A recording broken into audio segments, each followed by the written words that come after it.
الحمدللہ رب العالمین الصلاۃ والسلام علی سید الانبیاء والمرسلین۔ انسان جو کمال تک پہنچتا ہے یا اللہ تبارک و تعالی مقام اور مرتبہ عطا فرماتا ہے، وہ دو طرح کا ہوتا ہے۔ بنیادی اعتبار سے یا تو وہ کسبی ہوتا ہے، یعنی انسان اپنی محنت سے حاصل کرتا ہے۔ اگر کوئی جاہل ہے تو علم دین میں محنت کرتا ہے، عالم بن جاتا ہے۔ عالم ہے، وہ علم دین مزید پڑھتا ہے، تخصص کرتا ہے تو مفتی بن جاتا ہے۔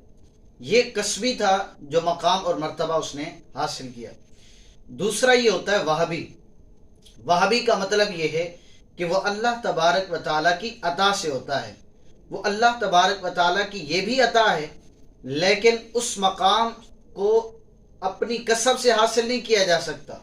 جس طرح مقام نبوت ہے، یہ اللہ تبارک و تعالیٰ جسے چاہے عطا فرما سکتا ہے۔